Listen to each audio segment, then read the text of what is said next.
Bismillahirrahmanirrahim. Alhamdulillahirabbil alamin. Wassalatu wassalamu ala asyrafil anbiya'i wal mursalin sayyidina Muhammadin wa ala alihi wa sahbihi ajmain, amma ba'd. Alhamdulillah, alhamdulillah. Sore hari ini kita melanjutkan pertemuan ke-6 kajian syarah Al-Waraqat karya Jalaluddin Al-Mahalli, mensarai kitabnya Imam Al-Haramain radhiyallahu taala anhuma wa nafa'ana bihima wa bi'ulumihima fid dharain. Amin. Qal wal fiqhu bil ma'na syar'i akhassu minal ilmi. Fikih dengan makna syar'i, maksudnya makna istilah syar'i, itu akhassu minal ilmi, itu lebih spesifik, lebih khusus dibandingkan ilmu itu sendiri. Mengapa pembahasan ini dimasukkan oleh Imam Al-Haramain dalam kitabnya? Karena untuk memberitahu kita bahwasanya fikih itu memiliki makna bahasa yang mana makna bahasanya fikih itu dekat dengan makna bahasa ilmu itu sendiri. Kenapa? Makna bahasa dari al-fiqhu huwa al-fahmu. Makna bahasa dari fikih itu adalah pemahaman. Sedangkan ilmu itu maknanya adalah idrakus syai', mengetahui sesuatu, atau idrakus syai' ala ma huwa alaihi fil waqi'. Karena itu seringkali terjadi kesalahpahaman. Apakah yang dimaksud dari al-fiqhu itu adalah al-ilmu atau tidak? Maka beliau di sini memberikan beberapa cakupan dari definisi, yang mana definisi ini adalah definisi istilahi atau definisi syar'i. Karena secara bahasa fikih adalah al-fahmu, tapi yang dibahas di sini bukan pemahaman secara bahasa, tapi pemahaman secara istilah. Karena secara istilah adalah al-ilmu bil ahkam asy-syar'iyyah allati tariquha al-istihad. Ma'rifatul ahkam asy-syar'iyyah allati tariquha al-istihad, mengetahui hukum syar'i yang jalurnya adalah istihad. Maka beliau mengatakan fikih dengan makna istilahi syar'i yang didefinisikan oleh Imam Haramain adalah ma'rifatul ahkam asy-syar'iyyah allati tariquha al-istihad, itu lebih spesifik. Makna istilah itu lebih spesifik dibandingkan makna ilmu itu sendiri. Artinya apa? Fikih dengan makna istilahi itu masuk di dalam cakupan ilmu secara umum. Karena nanti ilmu itu ada banyak, bukan hanya ilmu fikih. Nanti ada ilmu balaghah, ada ilmu tafsir, ada ilmu mantik, ada ilmu nahwu, ada ilmu shorof dan sebagainya. Sedangkan fikih itu adalah salah satu dari cakupan ilmu itu sendiri. Mengapa fikih itu lebih spesifik dibandingkan ilmu, dan ilmu itu lebih aam, lebih general dibandingkan fikih? Lisidqil ilmi bin nahwi wa ghairihi. Karena ilmu itu sesuai untuk menunjukkan nahwu dan selain nahwu misalnya. Karena kita menyebut ini ilmu nahwu, oh ini ilmu balaghah, oh ini tafsir, oh ini adalah ilmu fikih. Fakullu fikhin ilmun wa laysa kullu ilmin fikhan. Setiap fikih adalah ilmu dan tidak setiap ilmu adalah fikih. Coba kalau di dalam ilmu mantik, bahasa ini adalah apa? Relasi, berarti relasi makna antara fikih dan ilmu, relasinya apa? Relasinya adalah al-umum wal khusus al-mutlaq. Jadi kalau di dalam ilmu mantik itu ada relasi antar dua kata yang memiliki makna, ada al-umum wal khusus mutlak. Seperti contohnya ini, ada namanya al-umum wal khusus al-wajhi. Ada kalanya relasinya adalah al-mubayanah, ada kalanya relasinya adalah relasi yang lain. Jadi ada 4 relasi yang disebutkan. Ya, ini adalah relasi al-umum wal khusus mutlak. Jadi setiap fikih itu adalah ilmu, tapi tidak semua ilmu itu adalah fikih. Berarti mutlak ilmu itu lebih general dibandingkan fikih, dan mutlak fikih itu lebih khusus dibandingkan ilmu. Jadi bahasa di sini itu bahasa mantik. Beliau membahasakannya demikian. Kemudian wal ilmu ma'rifatul ma'lumi ay idraku ma min sya'nihi an yu'lam ala ma huwa bihi fil waqi'i. Nah, ini pembahasan yang agak mantik sekali. Imam Haramain mengatakan, mendefinisikan ilmu itu apa? Coba sebelum masuk ke sini, beliau masuk ke dataran tasawurat. definisi fikih itu apa? Ya kan kemarin kan. Kemudian definisi secara fikih secara istilah itu apa? Kemudian definisi hukum syar'i itu apa? Kemudian definisi wajib, mubah dan sebagainya. Itu nanti sampai nanti mulai membahas Alkitab. Kalau di kitab-kitab usul fikih yang Imam madrasahnya Imam Razi dan sebagainya, itu sebelum masuk ke situ itu semuanya tasawurat. Kenapa? Agar nanti ketika masuk ke pembahasan teori bagaimana cara istinbat itu mereka tidak lagi dipusingkan dengan istilah-istilah, karena istilahnya sudah diselesaikan di awal. Karena ilmu itu ada tasawur dan tasdik. Tasawurnya selama belum diselesaikan, maka tasdiknya tidak akan bisa berjalan dengan baik. Sebagaimana para ulama, al-hukmu ala syai' far'un an tasawuri.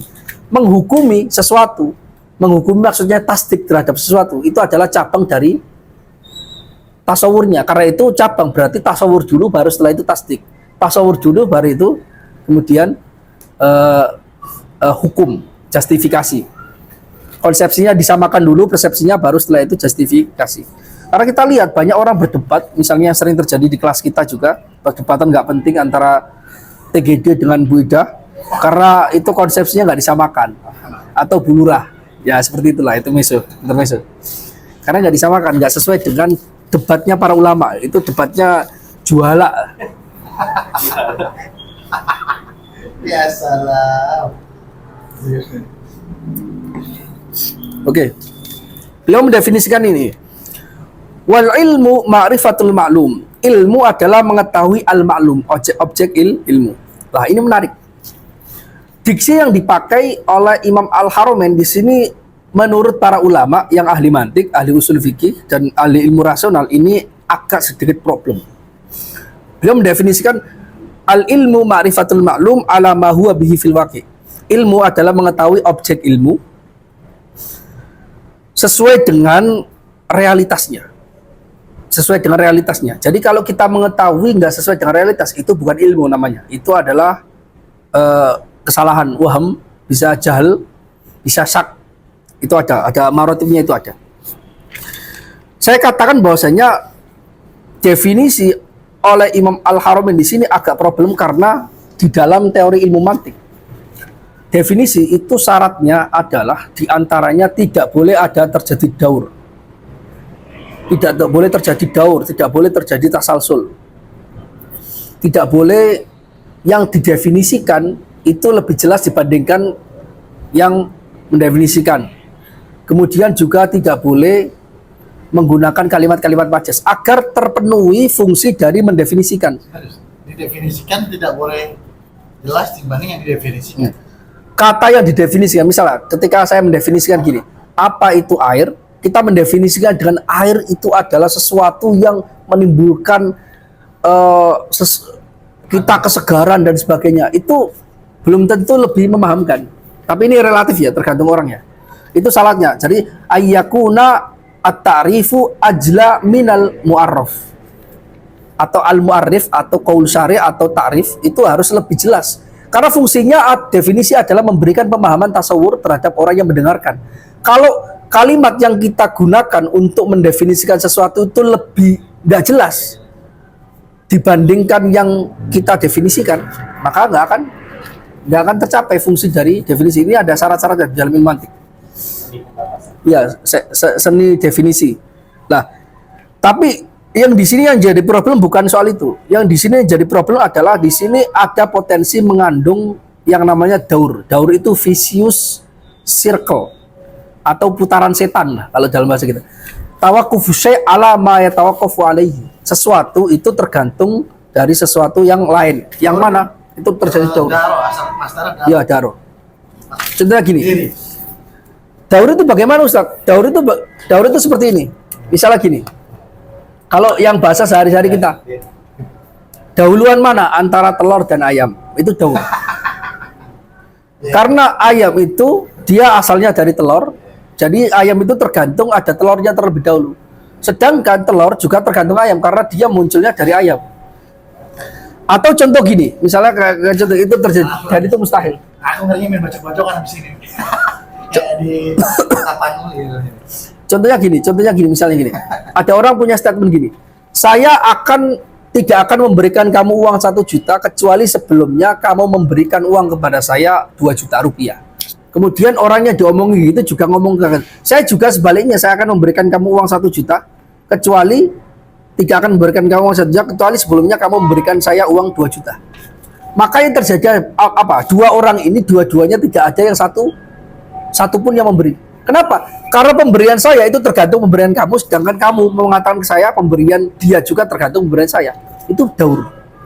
Nah, ini di sini potensi di sana ada. Kenapa? Karena gini, beliau mendefinisikan al-ilmu ma'rifatul ma'lum. Ilmu itu mengetahui al-ma'lum.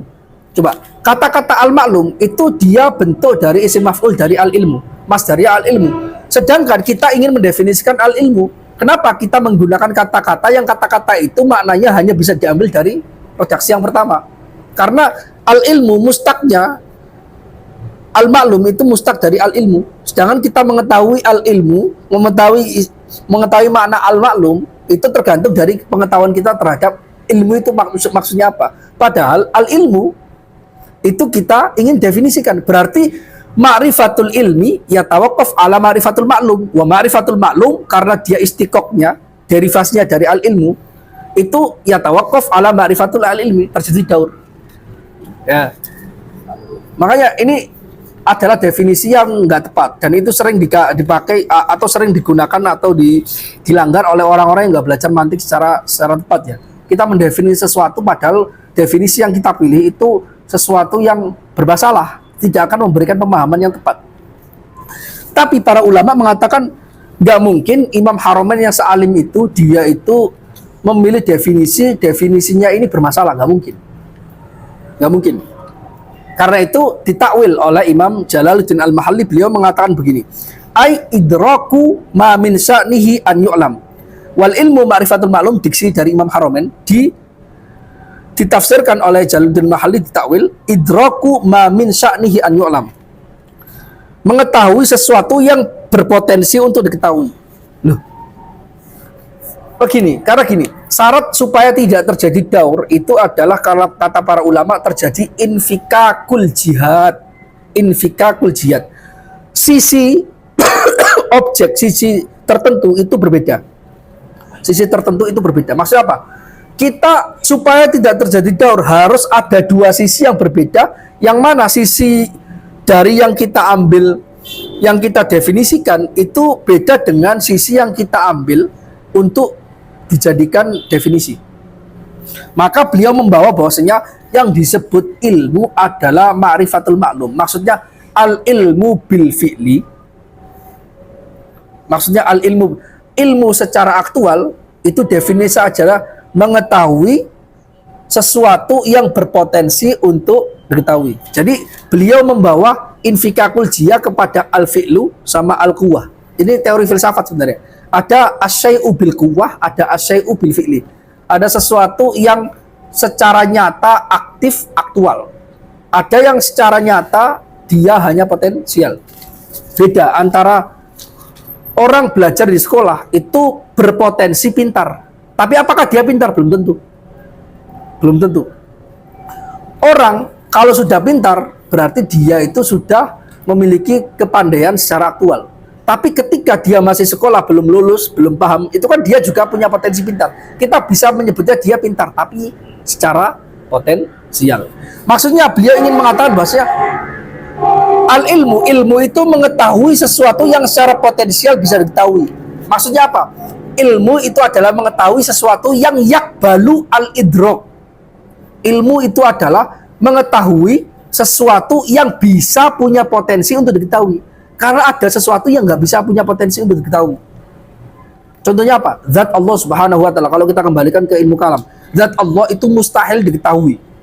Karena itu, kita tidak tahu zat Allah secara hakiki. Itu kita tidak bisa dikatakan kita jahil. Enggak. Kata ilmu di dalam usul fikih. Karena dia tidak punya potensi. Antara zat yang qadim sama hadis tidak memiliki munasabah apapun, sehingga punya potensi sesuatu yang hadis bisa mengetahui zat Allah. Adapun diksi-diksi para ulama yang mengatakan al-ilmu billah, al-ilmu bidzatillah itu hanya bukan hakikat kun. Fiqhul awal ma'rifatullah. Iya, ma'rifatul zat, sifat. Ma'rifatus zat sifat, tapi yang dimaksud ma'rifatul zat di situ adalah ma'rifatu ahkamiz zat, mengetahui hukum-hukum yang kaitannya dengan zat, bukan mengetahui hakikat. Hakikat tidak mungkin. Sudah dinas oleh para ulama, mengetahui hakikat zat Allah itu mustahil. Tapi mengetahui hukum-hukum ahkam tasdikiyah, justifikasi terhadap zat Allah itu bisa. Kenapa? Misalnya kita menghukumi zat Allah mustahil berbilang, itu bisa. Kita mengetahui, meyakini bahwasanya zat Allah tidak mungkin dia ada menempel pada makhluk ataupun makhluk bersatu dengan zat Allah. Itu mustahil juga, itu bisa. Tapi mengetahui hakikat ma'rifatu zatillah bil kunhi itu mustahil. Bil kunhi bil haqiqah, mengetahui secara hakiki. Nah, maka yang dimaksud oleh Imam Al-Haramain ketika mendefinisikan ilmu adalah ilmu itu mengetahui sesuatu yang berpotensi untuk diketahui secara faktual. Artinya apa? Kalau kita nggak tahu sesuatu yang nggak punya potensi untuk kita ketahui, kita nggak disebut sebagai jahil kok. Kalau kita batasi misalnya, ini adalah masalah fikih, pembahasannya adalah tentang hukum-hukum syar'i. Ada orang fakih, tapi dia sama sekali nggak tahu tentang cara bikin bangunan. Itu kita nggak bisa mengatakan dia itu bodoh dalam fikih. Wong sejak dari awal potensi fikih itu kaitannya dengan hukum syar'i, bukan kaitannya dengan bangunan. Itu maksudnya di situ. Mengapa ini penting? Terkait spesifikasi ilmu-ilmu itu tersendiri. Orang yang disebut sebagai pakar ilmu qiraat, dia alim ilmu qiraat. Kemudian kita kritik, oh enggak, dia itu enggak alim, dia itu bodoh. Buktinya kemarin ketika saya lagi ngurus di bank, dia itu sama sekali nggak paham cara bikin ATM misalnya. Ya, nggak ada urusan. Nggak ada urusan. Yang kamu kritikkan kepada saya, misalnya bahwasanya orang itu alim qiraat, itu saya mengatakan dia alim di bidang qiraat. Tapi kamu nggak terima, kamu nyebutnya dia bodoh. Buktinya hanya sekedar ngurus ATM pun nggak bisa. Ngurus ATM sama ilmu qiraat nggak ada hubungannya. Bisa jadi orang nggak bisa ngurus ATM, tapi dia ahli ilmu qiraat. Maksudnya seperti itu. Maksudnya seperti itu, ada spesifikasi ilmu yang nggak bisa kita campur adukan. Makanya orang yang orang alim misalnya, dia nggak tahu sama sekali ilmu dunia juga bisa, atau mengetahui dua-duanya juga bisa. Tapi kita nggak bisa menekankan atau memaksakan mereka untuk tahu seluruhnya, nggak bisa. Itu emang sunnatullah seperti itu. Yang tahu seluruhnya, yang tidak bisa kita nisbatkan sedikit pun, secuil pun, bahwasanya itu nggak tahu adalah Allah Subhanahu wa Ta'ala. Karena itu Allah itu alimun bikulli syai'. Ya kan?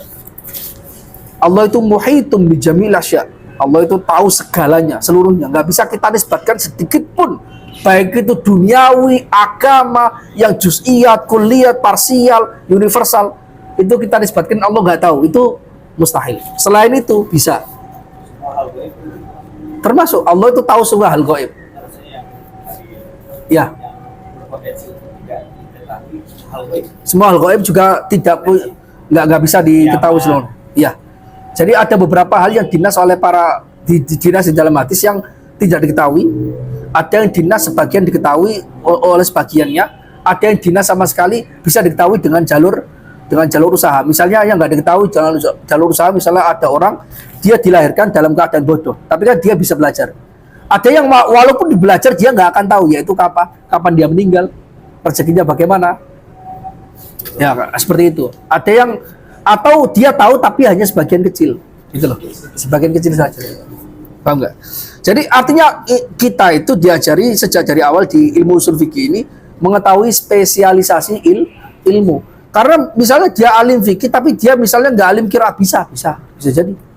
Alim qiraat nggak alim hadis tapi dia nggak alim tafsir juga bisa. Makanya di sini setiap ilmu itu setiap fikih adalah ilmu, tapi bukan setiap ilmu itu fikih. Ala ma huwa bihi fil waqi', sesuai dengan kenyataan. Kenyataannya bagaimana? Ka idrakil insan bi annahu hayawanun natik. Contoh mengetahui sesuatu sesuai dengan kenyataan yang real adalah mengetahui bahasanya manusia itu adalah definisinya adalah hayawanun natik, hewan yang berakal. Hewan berakal itu kalau pembahasan ke ilmu mantik nggak usah saya panjangkan, tapi intinya bukan bermakna hukum evolusi, bahwasanya manusia berasal dari kera, manusia itu sama the common ancestor dengan kera yang besar atau apapun itu nyebutnya, itu salah total, salah paham. Karena dimaksud di sini adalah definisi itu adalah kaitannya dengan makna, bukan kaitannya dengan fisik. Makna al-hayawaniyah sama an-natikiyah. yang disebut sebagai manusia itu harus memiliki makna kehewanan, bukan fisik kehewanan ya, dan juga makna an-natikiyah atau keberpikiran, bukan otak. Keberpikiran itu kalau di dalam pembahasan di dalam kitab-kitab mantik yang lebih dalam, an-natikiyah itu wa idrakul kulliyat minal juz'iyat, di antara salah satu, atau idraku idrak al-maqula atsaniyah, mengetahui maqula tsaniyah. Apa itu maqula tsaniyah, apa itu juz'iyat, apa itu kulliyat, itu pembahasan di ilmu mantik yang tidak perlu kita bahas. Jadi ada spesifiknya, bukan sekedar berpikir. Ya. Wal jahlu tasawwuru syai' ay idrakuhu ala khilafi ma huwa bil fil waqi'. Jahlu bodoh itu adalah mengetahui sesuatu, ay idrakuhu, dia menggapainya ala khilafi ma huwa bihi fil waqi', berbeda dari kenyataannya. Jadi kita menyebut bodoh itu jangan baper. Kalau bahasa Indonesia agak baper. Kamu bodoh ya? Nggak bisa mengetahui ya, sekedar nggak bisa kan bisa. Setiap orang juga punya kebodohan kok. Tapi bahasa Indonesia itu emang agak titik kesopanannya itu agak berbeda gitu. Orang itu lebih senang disebut nggak tahu dibandingkan bodoh. Padahal sebenarnya sama, bodoh sama nggak tahu itu sama gitu loh. Misalnya ada orang dia nggak tahu cara buka kunci, kamu bodoh ya? Itu di Indonesia itu marah-marah. Tapi ya kalau di bahasa Arab ya anta jahilun, bisa biasa aja gitu loh. Jadi memang ada beberapa kosakata yang diterjemahkan ke bahasa Indonesia itu memang kesannya itu berbeda. Kalau bodoh lebih universal kan ya. Iya seolah-olah gitu. Padahal kalau di bahasa Arab nggak, sama aja. Anta jahil. Berarti kalau kalian Ini berubah. ya Bahasa Indonesia. konotasinya iya. Iya. Makanya kalau baca kitab-kitab berbahasa Arab, Ya, iya. oke. Lebih universal. Maksud universal itu dari menyeluruh. Jadi seolah-olah semuanya dia itu nggak bisa gitu.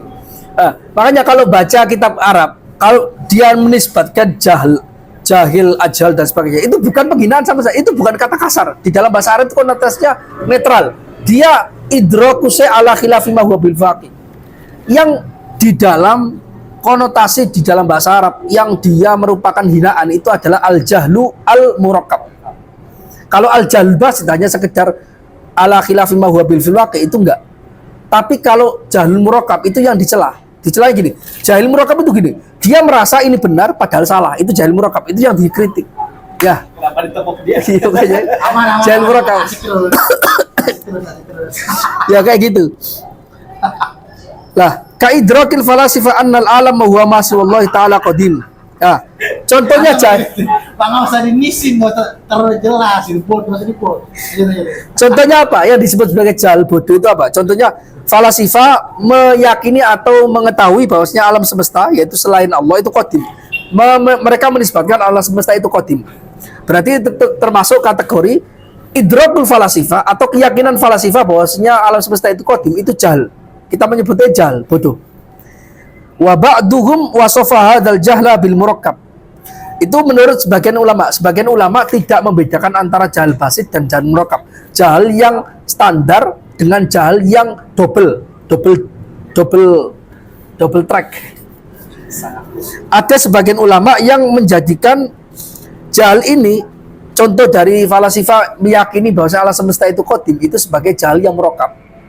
Karena dia pertama jahil dengan kenyataan, kedua dia jahil bahwasanya dia itu jahil. Makanya itu murakkab. Ini murakkab. Wa ba'duhum wasafa hadzal jahla bil murakkab wa ja'al al basit adam al ilm bi syai'.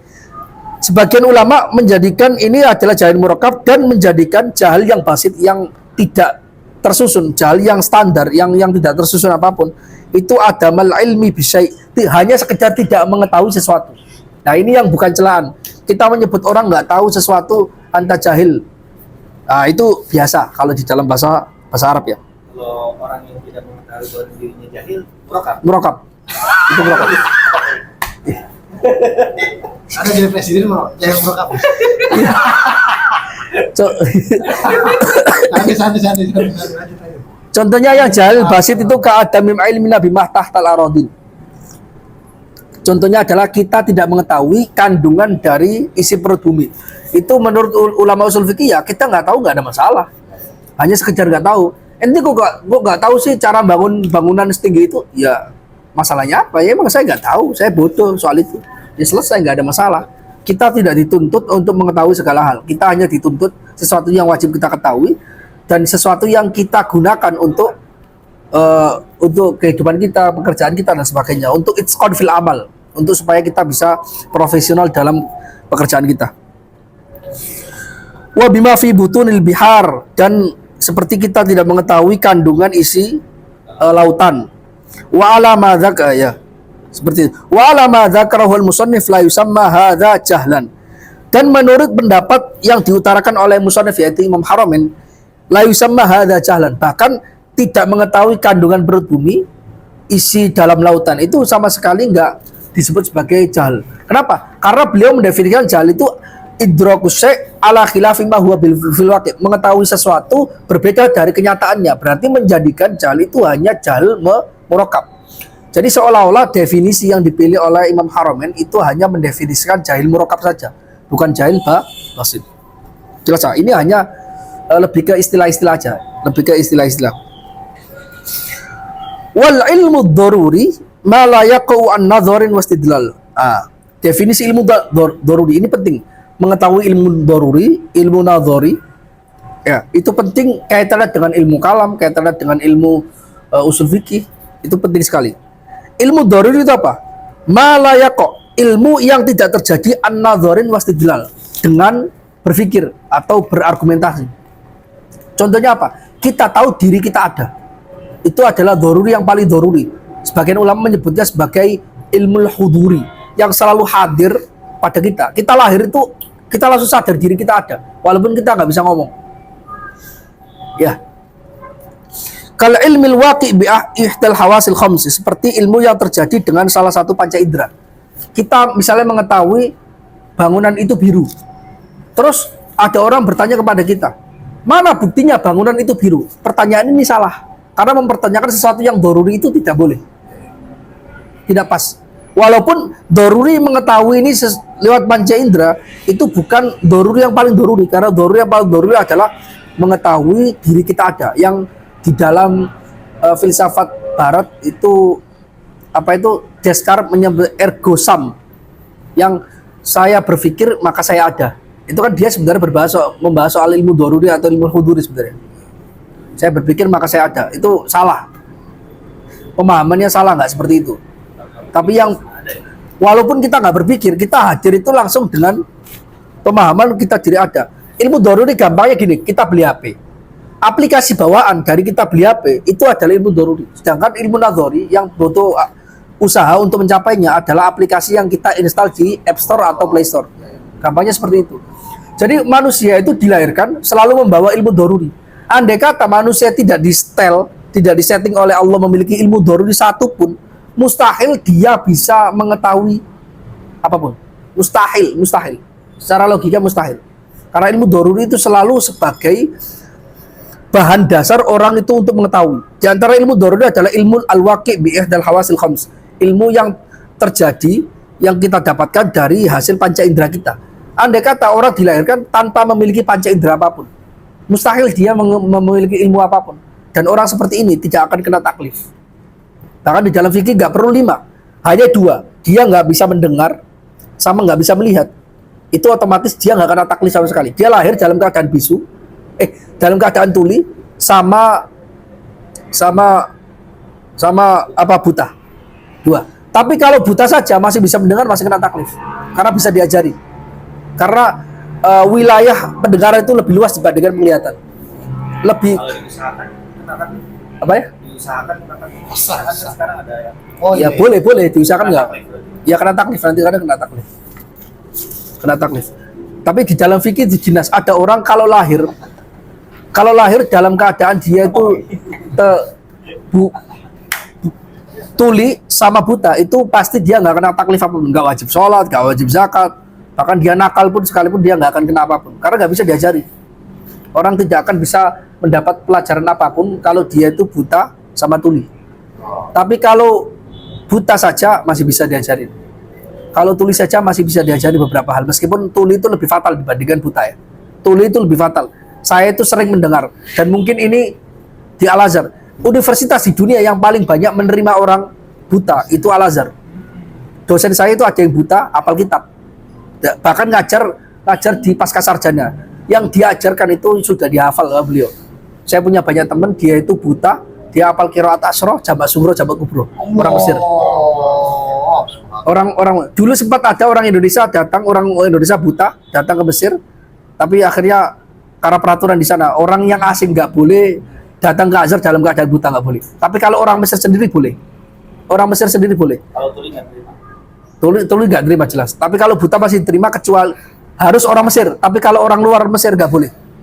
Karena lebih sulit untuk komunikasinya. Tapi kalau orang yang buta itu banyak di Mesir itu. Al-Azhar itu universitas di dunia yang paling banyak menerima orang buta, faktanya. Dan bahkan sampai jadi guru besar. Tapi kalau jadi mufti nggak boleh. Harus syaratnya di sana tertulis mufti itu harus lengkap alatnya. Iya. Kalau di Al-Azhar Darul Ifta, bin Bas buta. Iya. Iya itu peraturan di sana, Kalau di Saudi boleh mungkin. Rata-rata mereka semua buta semua ya. Enggak lah. Mufti mereka Enggak lah. Enggak, tapi di Darul Ifta Mesir itu syarat mufti itu harus lengkap. Wahabi muftinya buta semua. Enggak buta semua. Ya sih, Nanti ngomong semua. Ada lah, banyak. Semuanya. Ya, itu kaitannya dengan peraturan-peraturan untuk memudahkan aja, soalnya kayak gitu. Ini dari disclaimer ya, nggak masuk disclaimer. Karena nggak sengaja nonton konten aswaja lah gitu, aswaja, kemudian CC-nya berarti buta semua. Enggak. Nggak ini oke. Atau itu tarif validasi? Ya ada, tapi enggak banyak. Tapi kalau tahu saya kalau di Al-Azhar itu untuk menjadi guru besar boleh, sampai buta pun boleh. Dan saya tahu beberapa guru saya sebagian ada yang buta. Dr. Ramadan Abdul Wadud. Itu hafal satu kitab yang 4 jilid itu hafal dia. Dia udah ngamalin sholat wadud? Enggak. Ayo bisa. Ya. Tapi untuk jadi mufti nggak bisa. Untuk jadi mufti harus alatnya lengkap. Karena mufti itu kaitannya dengan mengetahui realitas sehari-hari. Khawatir nanti fatwanya itu terlalu keras atau terlalu mudah gara-gara dia ada satu alat panca indera dia yang bermasalah sehingga dia fatwanya membahayakan. Makanya disyaratkan kalau mufti harus lengkap lengkap panca inderanya, bahkan disyaratkan harus bisa satu bahasa asing kalau Darul Ifta ya. Bisa bahasa Inggris atau bahasa Perancis, pokoknya satu bahasa asing yang internasional. Kalau di Darul Ifta misalnya. Tapi itu terlalu jauh lah kita bahas. Pokoknya inti ilmu daruri itu adalah ilmu yang Allah Subhanahu wa taala mentakdirkan orang lahir itu dengan membawa ilmu daruri walaupun seringan apapun. Dan ini pembahasan yang terakhir ya. Dan satu poin karena ini sudah setengah jam. Tiap orang, kecerdasan orang itu tergantung seberapa banyak ilmu daruri sama nadhorinya. Ada orang punya bakat pinter sekali. Misalnya Sayyidina Ali. Sayyidina Ali itu di dalam biografi itu disebutkan bahwasanya ilmu-ilmu nadhori bagi sebagian sahabat itu bagi Sayyidina Ali sebagai daruri. Saking cerdasnya.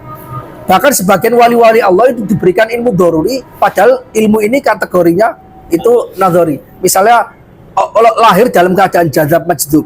Itu langsung meyakini Allah, meyakini seluruhnya tanpa berpikir. Jadi memang sebagian Allah itu kadang menganugerahkan sebagian orang itu karakter otaknya berbeda. Sebagian nadhori bagi mayoritas orang dia menjadi daruri. Dan juga kalau kita belajar ilmu nadhori sangat kuat sekali, lama-kelamaan nadhori ini menjadi daruri levelnya. Bisa. Sehingga kita sering mendengar misalnya ada orang yang ahli Quran, hafal Quran dan sebagainya. Sampai di level di mana dia untuk mengecek Quran ini ada salahnya atau tidak hanya dipegang saja, oh ini ada salahnya. Itu bisa. Itu nggak mustahil. Di dalam logika nggak mustahil. Sama sekali nggak mustahil. Itu berarti salah satu contoh ilmu nadhori itu bisa menjadi daruri. Bahkan ketika dia tidur pun kadang bisa mengingatkan orang yang salah. Berarti apalannya bukan masuk ke otak tapi sudah meresap ke ruh. Ruhnya sendiri yang mengingatkan. Ini teorinya ya. Prakteknya saya nggak tahu ya, tapi teorinya seperti itu. Jadi ilmu daruri itu semua orang itu dikasih oleh Allah. Orang yang tidak diberikan ilmu daruri sama sekali berarti dia tidak kena taklif. Kemudian orang juga kena taklif ilmu nadhori. Kemudian sebagian orang itu ada ilmu nadhorinya itu bisa menjadi daruri karena saking cerdasnya. Dan itu yang membedakan antara orang cerdas dengan orang yang biasa-biasa atau orang yang sama sekali tidak cerdas itu di situ. Dan itu mungkin penjelasan terakhir pada pertemuan kali ini, semoga bermanfaat. Wallahul muwaffiq ila aqwamit thoriq. Wassalamualaikum warahmatullahi wabarakatuh.